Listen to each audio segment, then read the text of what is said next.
everyone, and welcome to the Dyslexia Life Hacks Show. I'm your host, Matthew Head, and in this episode, I'm talking to Alex Onalaja. He's the co-founder and MD of TAD360, where he provides consulting on websites, including SEO, social media, and marketing. He's the chair of the board at CASO, which is a non-profit that supports young people to break through barriers. He's published his own books, Lost and Found, The Secret to Unlocking Potential in 30 Days. He's also been featured in Forbes and named in the top 50 inspiring and influential Black voices in tech by Tech Nation. I will put links to his companies, his books, and some of his articles in the show notes, which will be available at dyslexialifehacks.com/podcast. Welcome to the show, Alex. Thank you very much for having me. Great that you're here. What I wanted to start with really is that I was skimming through some of your profile and realised that you did a talk at Williams Racing about your background, and being a bit of a motorsport geek myself. What was it like to be shown around the Formula One factory? Unfortunately, it happened during COVID, so I didn't get a chance. No.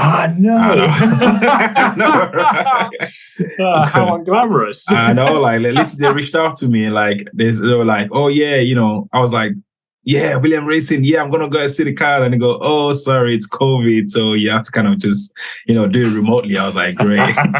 But they still hold me a tour. So they said once, the COVID calmed down, obviously they'll give me a tour, but how that goes down, right? So you're just looking through this Zoom screen trying to work out what's in the background. Basically.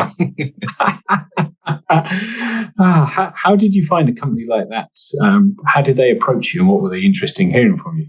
Podcasts and content I'm actually putting out there within the neurodiversity space. So I believe from my understanding, they said they found me from the Forbes article. With my contribution to autism and obviously neurodiversity at work, and sharing my personal journey as well, which I'm hoping I'll be able to share with your guests here. And they literally just reached out to me and say, you seem like a good fit to our upcoming events, and we wanted to know your pricing. The prices were tough, but under moderate negotiation, basically we came to a time, and it was enjoyable.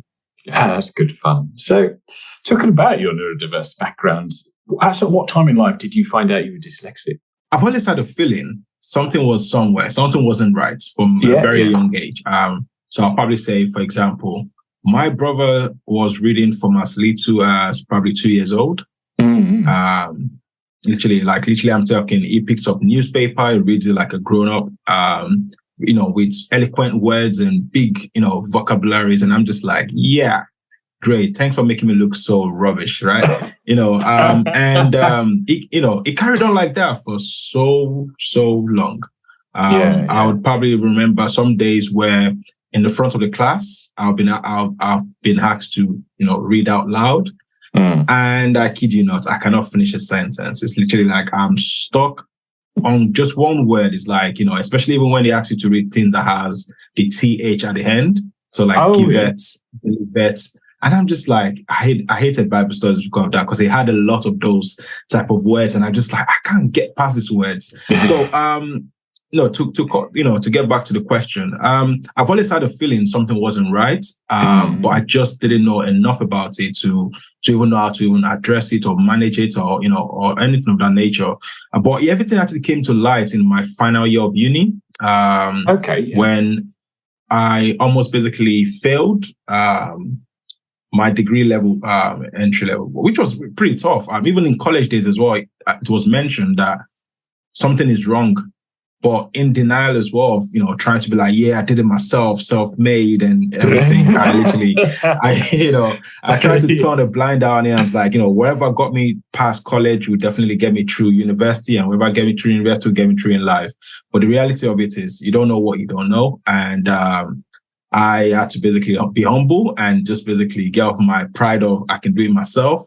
Yeah. And I was introduced to an agency at the time where they specialize in helping people get diagnosed, young adults basically get diagnosed. And I got into the program. They found out I was dyslexic, and they said there seemed to be a spike of other neurodiversity as well, but it's not their areas of expertise. So they'll need to probably refer me to other parties. Oh, okay. So fast forward, basically, the benefit of that, basically, I was given a laptop, which was cool. But the laptop obviously also had like some cute, cool gears inside as well. Like I remember it was Dragon 11 at the time. So meaning you can, technology has moved on since then. Microsoft Word can do practically the same thing. But at the time, it was kind of, one of its kind. And it's got civilized at uni. Yes. There you go. Yeah. Times have changed over time.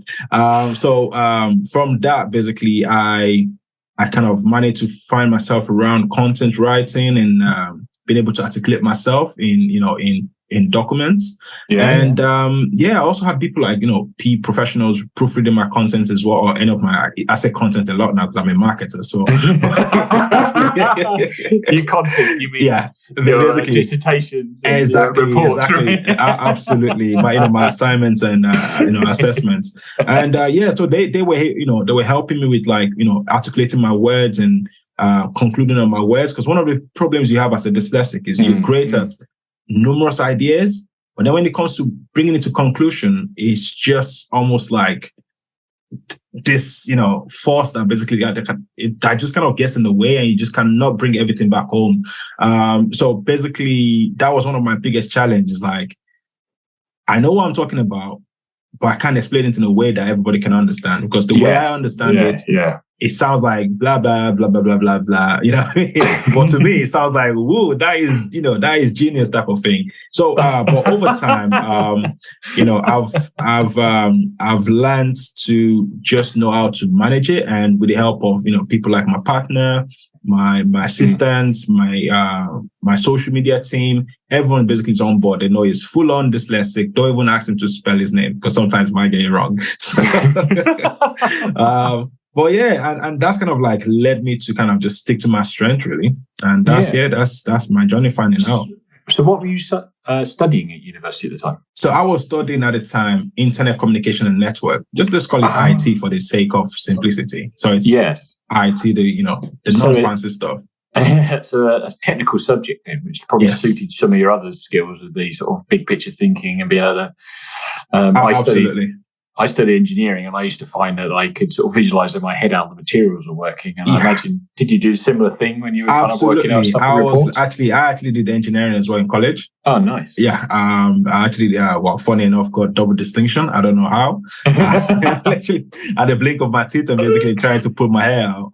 But when I got to uni as well, I kind of deflected from or redirected myself from engineering, because I realized there was more reading and more, paperwork, and, in comparison to when we were in college, where it was more hand-on. So I kind of ran away from that, run into IT, thinking, well, IT should be more programming, more, technical stuff rather than actually literatures. Boy, was I wrong. Literally, I go back in there, and it was just more paperwork, everywhere kind of thing. But I pulled through and managed to get out of it. Yes. Sometimes you sort of, you think you're doing the thing to kind of, for want of a better phrase, run away from having to do all the writing stuff, and then bang, it hits you and you're like, hey, I was trying to avoid this. Exactly. So you went and got statemented or diagnosed with dyslexia, and you were saying about looking back in your younger days, you're saying college, they mentioned that there's something not quite right. How come it never quite got tipped into formally testing you to see what was not going on the way they expected? And this is where it actually all makes sense. Basically, I spent half of my life basically in Nigeria, Lagos to be precise. Right, okay. So the education system down there is, as you can imagine, it's not really, national standards, if that kind of makes sense. There's quite a lot of, different processes to the way they do things. So, for example, in one day, you can be processing, let's say, up to 7 subjects. So that's like maths, English, physics, further mathematics, religion subjects, PE. So literally like in one agriculture, basically. So it's like in one day, you're doing like about 7 subjects. So every hour, basically, I know, like every hour is like literally it changes. So it's like you can barely grabs one subject and it's like, before you know it, next hour it's French, next hour it's something else, and you just like, oh gosh. And yeah, and obviously scramble your brain. Yeah, basically. But my brother was thriving in this type of spaces. Like, literally, he comes home with his C's and everything, whilst my grades were like, my grades were horrible. They were horrible. I don't want to talk about you on there. That's how horrible it is. But yeah, and looking back now, if I actually had the right support from a very early age, I believe I would probably be in a much better position right now, because I know what my strengths were and what my weaknesses were, and I would like to, play to my strengths. Actually, the worst part for me, actually, and obviously you've not asked this, but it just relates to what you just mentioned before. It's the fact that it got to a point, my younger brother, because we were both studying in Nigeria at the time, my younger brother was doing so well that I'm 1 year older than him, so he wasn't a year below me.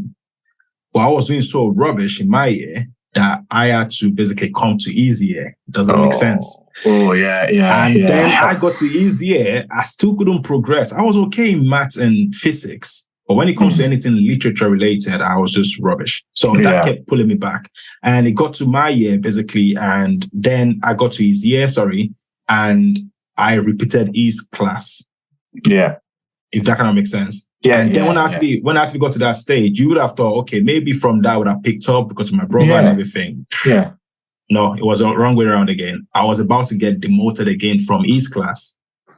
Blimey. That was going to be really tough for you. Absolutely. Because it just didn't make sense. No. Older brother drops into, I'd say, younger brother's class. And then it's about to... he goes through and you're still struggling with it. Basically about to, How that must have ruined your self-esteem. Absolutely. Literally, my self-esteem was literally flushed down the toilet on that day. So literally, I've always been very competitive since then, even with my brother till today. Till today, basically, there's still that competitive drive. But on the flip side of things, basically, that was a very, very challenging time for me. But there's still got some good story, like, sticking to my strengths, which I hope to touch up on at some point. Yes. But sounds like you're a right survivor at least. So you come over or just so determined to beat your brother. Well, after one of the two, probably, we'll check that.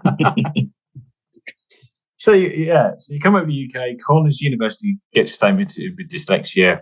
As you said, you found the tools, particularly Dragon. It's the same here. I really struggled to get anything out of my head, and Dragon saved me during my sort of later years of university. Yeah.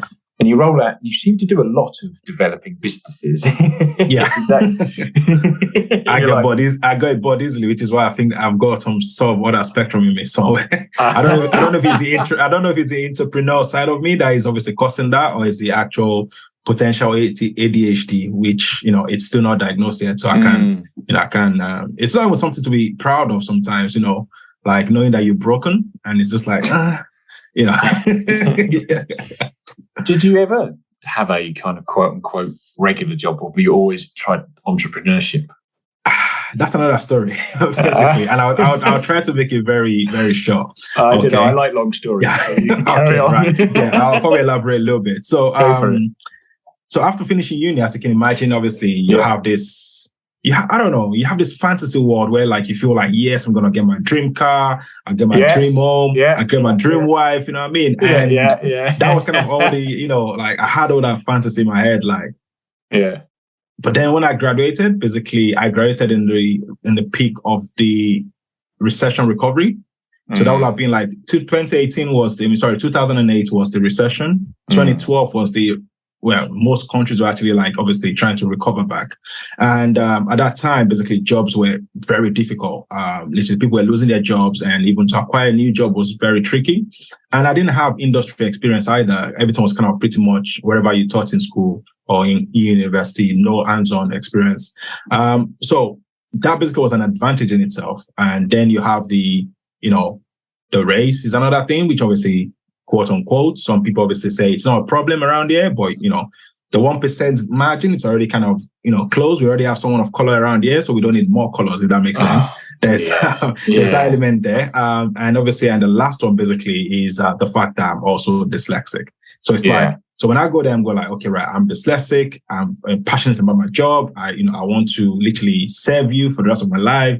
Where do I sign type of thing? And they just go, we don't really think you being dyslexic around the team is kind of really, when I tell them what I need Dragon 13, I need this, a special PC, I need this little thing to help with my lens so it's easy for me to read on screens and stuff like that. And they just think, it sounds like a big problematic disability, thing going on here. So literally, I kid you not, I applied for 1,000 jobs. Graduate jobs. This is not just every other day job. I like graduate job to be precise. And in something I've actually studied, I devoted 3 to 4 years of my life. Let's say education system, basically almost like 10, 12 years to get to that point. And it just basically didn't work. Every interview comes up with the same thing. I'm afraid, unfortunately. It got to a point I became numb to those two words. Because it's just like, you just open it. I don't even read anything. The first thing I do is I just do Control F, put in afraid or unfortunately. If he picks it up, I'm out. I don't even read the rest. So that was that. And at that point, I knew, okay, right, it's game over. I thought my world was over. My brother passing me in life basically is kind of about to unravel itself on me and everything. And looking back now, it's traumatic. I must admit, because I literally at the time I didn't even know what it was. I didn't know it was called depression, but I actually got to So basically, I fell deep into depression. Just waking up every morning feeling like I don't feel like going anywhere. I don't feel like doing anything. I just want to stay in bed all day and just do nothing. And I was basically in that dark moment for a very long time. So until obviously I wrote my own book, which is the one obviously I'll probably get back to later on. And that book basically is almost like a roadmap to how I actually found myself. And I was actually able to get out of that and get into gear with myself, like unlearn everything I learned and then find what I'm actually really passionate about. And I've always been passionate about how people think, how people make buying decisions. Which I should have actually maybe tried psychology perhaps, but more paperwork. And I'm like, no. Psychology book is a big thing to get your teeth into, isn't it? Absolutely. So I just thought, no way on earth I'm going that path. There has to be something else. And I kind of, that's how I stumbled into marketing really. And obviously, and I realized a lot of businesses are also dinosaurs, like when it comes to their online marketing strategies. So, it just made sense. Like I'm a problem solver, I like to connect the bridge. And the one thing I've always struggled with is communication, and I thought obviously this is actually a great way to use what I actually know how to do to obviously help businesses close that bridge and obviously connect to their buying clients. And that's kind of basically ideally how I found myself in entrepreneurship, to be honest. 10 years in and not looking back. No, great. It's the applying for jobs out of uni is a nightmare, isn't it? Absolutely nightmare. Have you seen the process of applying as well? Yes. Some application takes 2 days. And then you 2-day application, lots of writing in like 800 words. Can you tell us why you really, really want to work for this company? Well, because I think it's awesome and I think I can add something to your team. But I'm like, I like this 2 paragraphs. In a psychometric test just to kind of... Oh, thank you. Just to really ruin it. Literally, it's like the moment I see that, I just be like, oh yeah, here comes the rake. It's going to rake everything out. It's going to rake all the good talents and just leave whoever is the best with the best out there. It's really well, that's kind of one of the things I was actually talking about in my contribution in one of the Forbes articles. It's basically around that. It's around the fact that employers are missing a trick. When it comes to neurodiversity people, they are very loyal. And if you can actually have one who's actually capable of doing the task at hand, it will be with that company forever. Yes. Yeah. And that's kind of essentially what most employers are looking for: retention. Like, the same way you require staff retention, you require client retention. It should just be just as important. But unfortunately, they outsource everything to recruitment companies who are actually just all about making sure the right person gets through the door, that has all the flying colors, grades, and top-notch industry experience, and and just weeds everything else away. Yeah. It's a frustrating process. I actually remember some of my classmates at uni coaching me through various stages of the employment process to try and get me. Because they're like, well, you get same grades as me. Yeah. We work together. We study together. Yeah. We all go in the same exams. Absolutely. But he's like a assessment centre ninja, and I wasn't even getting invited.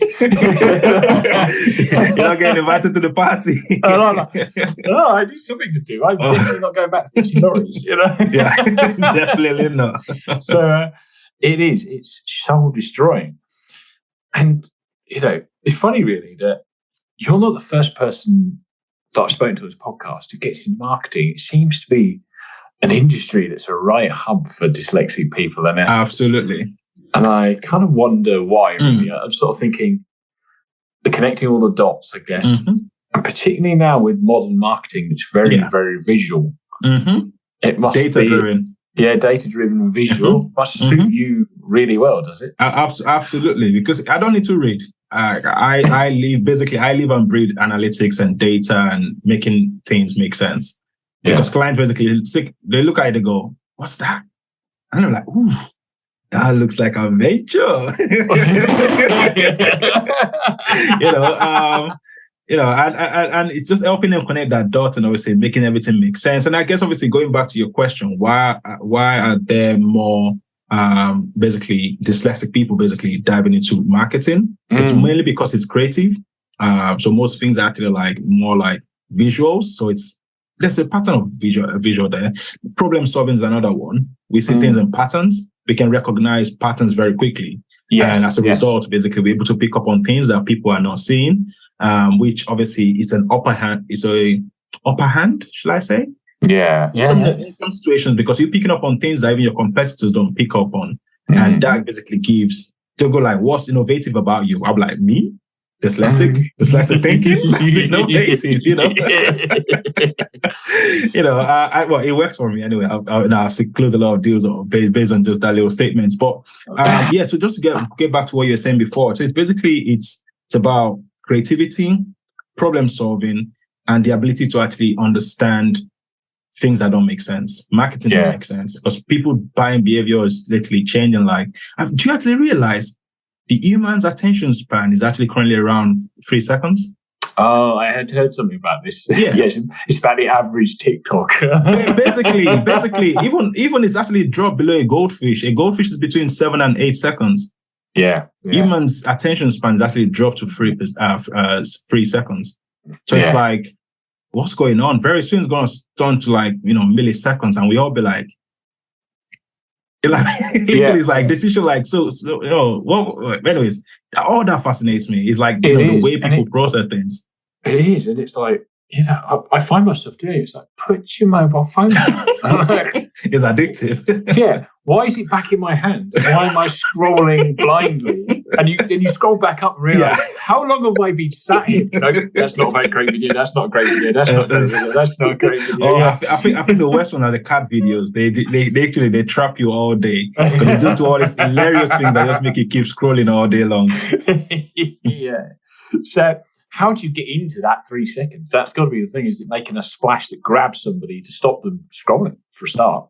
Basically, just being out of the ordinary. Like, because what tends to happen on social medias or any sort of platform is all the same thing. We're all trying to get attention, right? So we say all sorts and do all sorts. But if everything you actually see are all following exactly the same pattern, what happens? You go into autopilot mode. Yes. Or if everything you're actually seeing is actually going in the same pattern, all of a sudden something is hard. That's where dyslexia comes in. We create content that disrupts how things actually traditionally works. And as a result, we're able to actually capture attention of the people you actually want to, who are actually interested in whatever we're trying to put in front of them. And that's how business is potentially done. No, it's great, isn't it? Your ability to work out how to leverage your dyslexia to improve your career. Absolutely. After the early fights of it really being a problem to you, that mental shift, which you touched on earlier, you've alluded to in your book. So how did the book idea come about? Because I mean, for me, writing a book as a dyslexic person seems super intimidating, but the almost fancy doing one was a bit of a, yes, I did that kind of thing. Like a conquering kind of thing. Like, exactly. You and me are not friends book, but I'm going to write one anyway. Well, I'll probably share with you how I kind of go around that. One, basically, I use quite a lot of recordings. Yes. So I just record. I've got one of those recording device, but I've also got my phone as well. So I just kind of do diaries of what I'm talking about. So I found this website as well where you actually use for like word to text. So wherever you actually say, basically kind of convert it. Then I found out Microsoft Word also has something similar. So I kind of used that as well to achieve that. So I just wrote a lot of rubbish. Basically, you do well at selling this book. Well, basically, I just wrote a lot of rubbish because at the time, basically, I'm just going off, right, how do I feel today? Okay, so try to identify like, okay, right, what's affecting the way I process the things? Okay, let me just take one day to be very positive and see how the day kind of materializes itself. So basically, I'm just documenting everything around me, like around this journey of me trying to find myself, because ultimately, that's what my journey has all been all about. It's like I couldn't actually function because I didn't know who I was. Yeah. Does that make sense? So it's basically trying to help people now basically reconnect back to what do you stand for? Why do you wake up every single morning? What's that drive that gets you out of bed? It's clearly not, the 9 to 5, but that, you know what I mean? But clearly no one actually, look forward to sitting in the motorway for, God's long, minutes and hours basically trying to get to work, or, that coffee that basically is like, tastes a bit kind of, like you rather just, So there's all that to factor in. So it's like, there must be a why. And that's kind of what the book was actually aimed at, trying to help people find their why. And from there, basically, people just basically find their whys and flourish, how to use your strengths to complement your weaknesses. Everyone has a weakness. Superman has his own weakness, but does it dwell on that? So it's things like that, trying to just help people shift that mindset and understand that they are basically of significant importance, just like anything else in this world. Everything we've come into this world to see basically was created by someone who's no smarter than we are. It's just the way they actually saw they saw the outward of the universe, and basically and they used that. A lot of forces, like things like law of attraction. Even funny enough, we even use that in marketing, law of attraction, basically, and it's all the same. So just helping people understand is fundamental, basic. It's not the best book. I won't say it's the best type of book, but it was like something to kind of get me in there. And another thing I did differently as well was, instead of writing a very thick 500-page book or anything like that. I'm dyslexic. You won't catch me reading that book. I'll tell you that for free.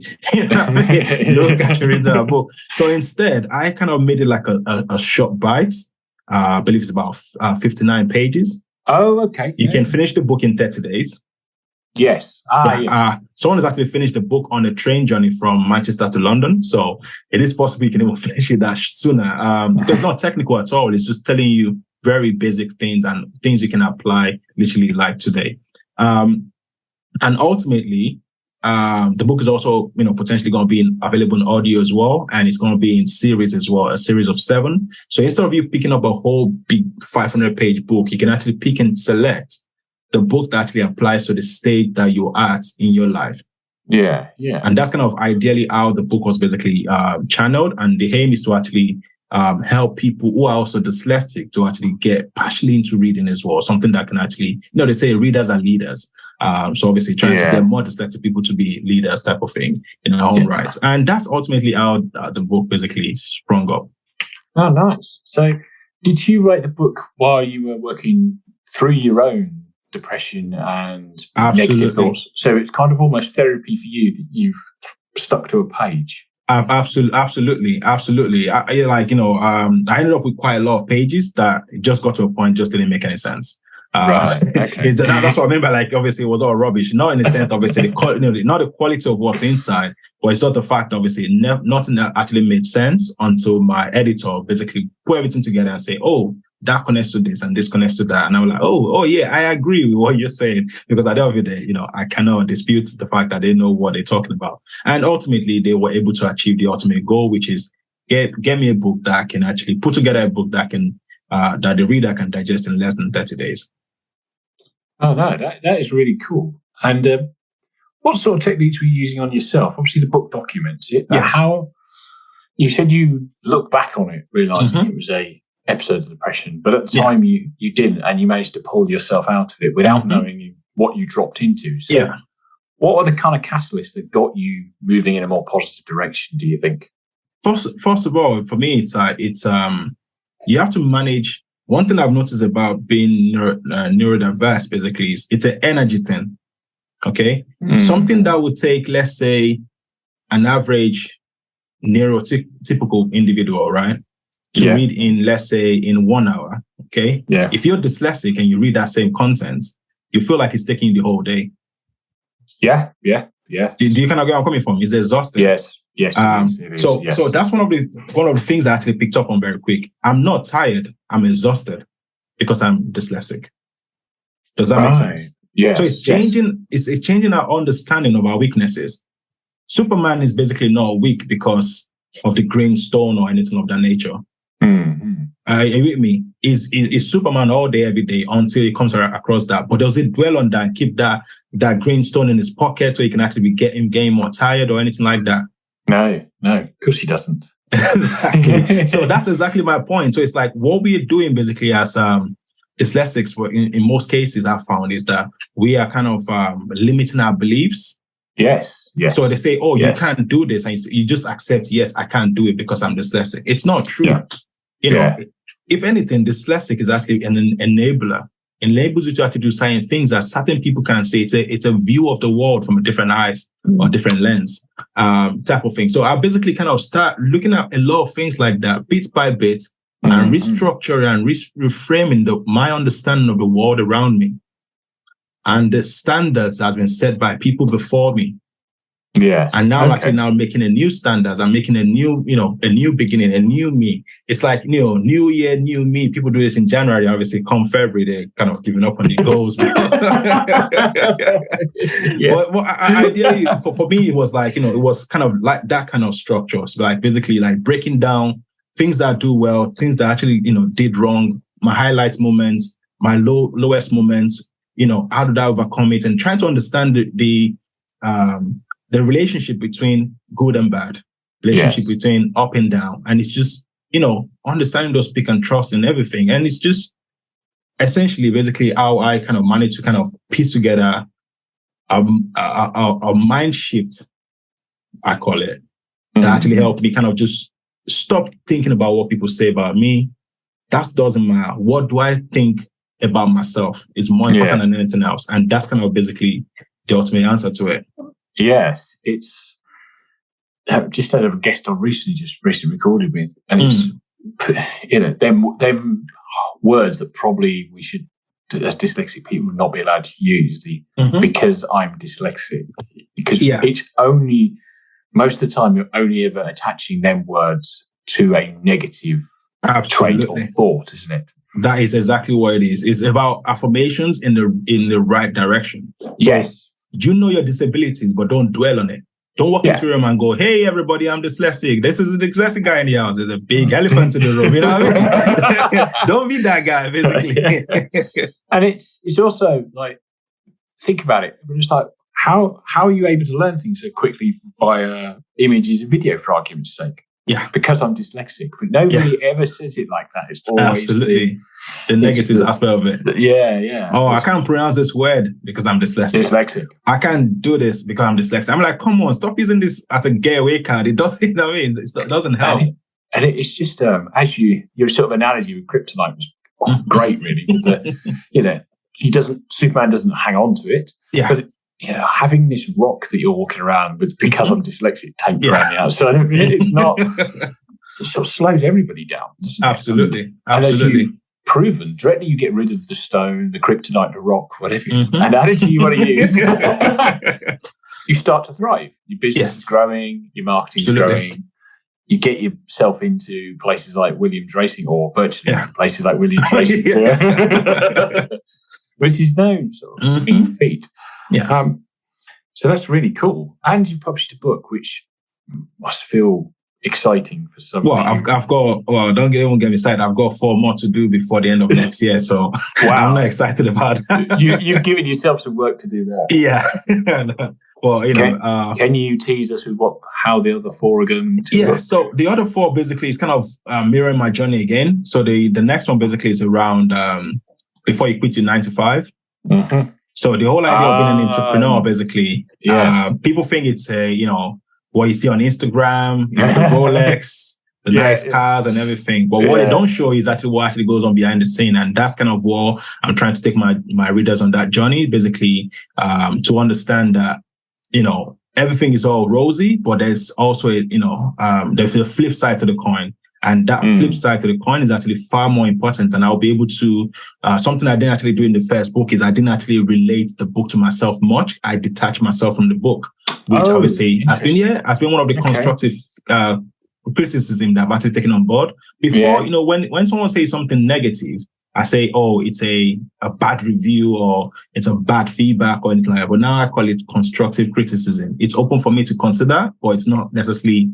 I sold over 3,000 copies of that book, even though it's still rubbish. Even though it's got a bad review, it's still sold quite a lot because I stuck to my strength. I'm a marketer. I got a thing on Facebook and we flipped a lot of copies out. And that's kind of what I kind of try to concentrate on. I don't concentrate on, the naysayers or anything like that because I know whatever they say doesn't necessarily apply to me. It's just an opinion from their point of view. And I have to respect it, take it, or I leave it. So essentially the whole essence of this new book is to actually relate it to myself, my personal experience, bootstrapping a business, seeking investment, raising funds, stabilizing your family, your 6 months, survival budget and stuff like that before you start a business. Even in the first place, are you an entrepreneur or a solopreneur? Does that make sense? Yes. And are you actually just better at just being an entrepreneur within a bigger corporation? Does that make sense? Okay, So because sometimes it's not about jumping out of the ship and building a plane or wherever else you read on, those quick snap and grab kind of content. Yeah, but it's more like plane on the way down. Basically, like you'll be shocked, you'll be crashing before you know it. But the whole idea is basically like showing people the whole full picture from my point of view, or even from people who have been before me's point of view. Of things to watch out for and simplify the whole process and obviously and be as human as possible. Tell all the raw story, things people don't like to actually discuss, and help people see things better and make a better buying decision or a better life decision, should I say, to change their life and their family's life. Yeah, no, that's going to be an interesting series of books as you walk through. Forward. That's going to be good fun. I see you're starting to do some coaching now. Yes. Rather than working, I think there's a video of you saying rather than working with companies, it's all about the individual now, or something along those lines. That is correct. That is absolutely correct. And it's all about that because, for me, I've worked closely with businesses. I can do it in my sleep, but what I think is actually more important is if I can actually have more people out there, see the world from a different point of view, see the world as winners, Because even being alive alone, it's, people talk about money. They're like, oh, I need £1 million. I need £2 million. I'm like, that's a number. Think about the most valuable thing you actually have that nobody else have. Yeah. And that's even being able to wake up every morning. That in itself is a big currency. A billionaire will basically trade that for you to have one more day. Yes. Yeah. And people don't see that. So it's just all about shifting the mindset. And that's kind of what my aim is, basically helping and coaching and mentoring as much people. Well, the aim is 100,000 people. Wow. But yeah, I know. Wow, but that's a lot of people. It's a lot of people. So, and for me, basically, it's all about, getting on the right podcast, getting on the right, creating visibility, basically. And, and obviously sharing, contents people can relate to, and ultimately, hopefully, over time, 100,000 people would look up to me for right guidance based on my little wisdom and understanding of how the world should actually work. And if they reach their full potential, which a lot of them actually is, one of my mentors basically, his charity raised almost £200,000 in the last 2 years to help his charity costs and everything. Even in difficult times, they're still going. Some of them basically, she's actually a DJ at the moment. She's like literally DJing all over the EU and, Africa and other places just off the back of just my coaching, obviously, over the past few years. So there's all that kind of success stories. And I'm like, the world needs to know about this, and stuff like that. So, so ultimately, that's kind of how or why I'm actually pushing that side of things as well, moving forward. How are you finding the transition to individual coaching from businesses? To be honest, it's relatively still the same, because it's still ultimately the same thing. People. We're all people before we even become business owners. We're all people before, So it's just basically just going back to the basics. That's what I mean. Like, the life is very simple. It's just we human beings just have a way of complicating everything. We do. Yes, we do. Nice. And I bet you use the same strengths. Yes. With your coaching, don't you? The bigger picture thinking, connecting the dots. Yeah. Absolutely. I see things people don't see. And that for me is an advantage.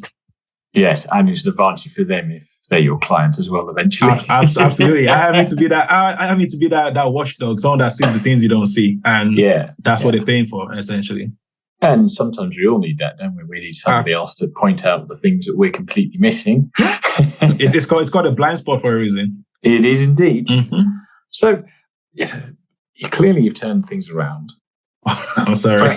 I warned you beforehand. But you clearly turn things around from not getting a job straight at uni after dreaming what your life's going to be, through to your, getting all the rejections, and then writing yourself a book out of that, and now helping other people, and being mentioned in big things like Forbes and Tech Nation.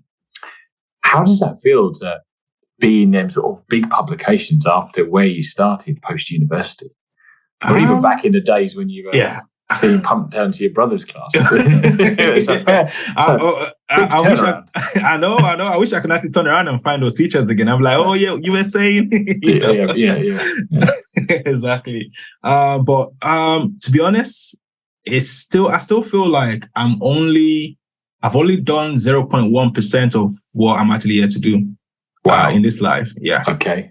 So it's literally just I'm still actually at the foundation stage. And that kind of just excites me. It just makes me want to just wake up every morning knowing that, okay, right, another day. 100% is yet to come. I think it's just, you can't get comfortable. You have to be a student of long life learning. You have to be open to innovation. You have to, the only thing that is actually constant is change. Okay. And we just have to learn. Yeah, we just have to learn to embrace it. And I think that's one of the biggest problems as well for even as a neurodiverse individual. It's like we don't like change in general, and that's something that I'm beginning to actually learn to actually just embrace. That I cannot change the fact that I step out of the house in the morning, I approach my car, try to start the engine, and there's a possibility that the engine might not come on, or there's a possibility that my tires probably deflated overnight. There's different variables. So don't get clinged on to the idea of, you want to be in control of everything. It's impossible. Just do the 50% and let the rest of the universe take care of the rest of the 50%. That's the way I see it. Yeah. No, that's really cool. One day you might bump into teachers and be like, open the Forbes website and be like, have you seen this? But I'm sure wherever they are, hopefully when I actually get to the peak of my career, wherever they are, they'll probably look at my picture and go, yeah, I once taught that boy. I'm like, yeah, what did he teach me exactly? I have to get the worst grades. Yeah. You do wonder sometimes, don't you? Right, cool. I'm going to start bringing this podcast to a close. And what I have is, at the end of each podcast, I ask the guests 3 rapid-fire questions. They're quick questions from me, but they don't need quick answers from you. So the first one is, what prejudice have you had about dyslexia that's been proven wrong? The fact that obviously being dyslexic means obviously you're probably not smart or you're probably dumb. And I actually have a short story as well, which I'll probably share with you on this. This is back in Nigeria, basically. One of my favorite subjects is actually maths and physics. And cool. As you can imagine, like I said before during the podcast, is like I'm not really the best in school when it comes to like literature related stuff.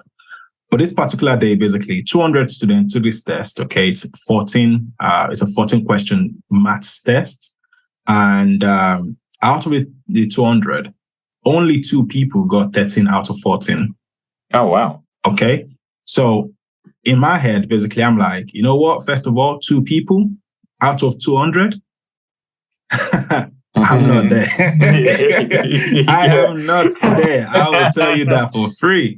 But to my surprise, the first person was actually called. Everyone was like, whoa, yeah, everyone expected it because he's a mathematical genius. Yeah. And when the second person got called, I kid you not, the head moved away from my feet. Literally, I felt like I was standing in the middle. You know what I mean? So it's like, I literally like told the teacher, like, I'm sure that there must be a mistake. Like maybe my name was mixed up in the wrong bag or something. I don't know what's going on here, but that ain't me. And they said, nope. We've looked at it. 2 teachers have actually reviewed it again because they weren't sure. When they were like, this must be a mistake. They've had the same conversation in the office, you know. And they've actually reviewed it, edited it and everything. And it's just like, it still comes back to the same conclusion that it is, yes, genuinely me. And that for me proved me right. Like I just thought from that moment, I felt like, you know what? Yeah. I'm a genius. I dropped the mic on that situation. I'm like, I'm a genius, you know. But I kid you not. After then, I stopped pulling my weight. Mathematics.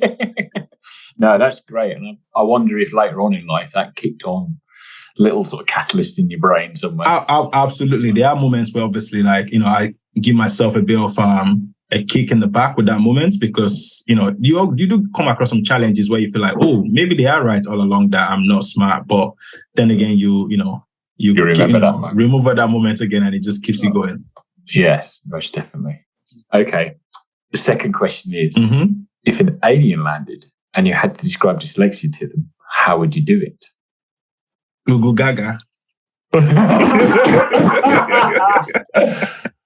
I need to add to this question at some point that this alien does understand English.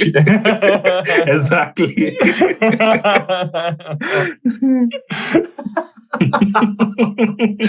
Well, somebody could please write in and translate the answer. Watch just a minute ago. Okay. And the final question in this round of questions is, seeing as this is called the Dyslexia Life Hack Show, what is your favorite dyslexia life hack? Being ahead of everyone. It's very important. It is. Because, for example, like I get up 5 o'clock every morning. And people think no matter what time I go to bed, I always aim to get up at 5 o'clock in the morning. But people are like, what do you gain? Or, you know, you think like you're some Superman or you're just special. No, I'm not special. It's just, I know one thing. It's like, I'm a turtle. And people around me are like fox. They can run fast. They're like, you know, super fast. But I'm slow. But I'm very steady. So if I want to win the race, I have to be awake from yesterday. If we're going to be running a race today, I need to start running from yesterday. And that for me is my take on basically on like, you know, being dyslexic is about, you know, one of my growth hack basically is be prepared. Like, you know, I get up 5 o'clock in the morning, like I said before. My team basically probably start coming online for about, let's say, 9 o'clock.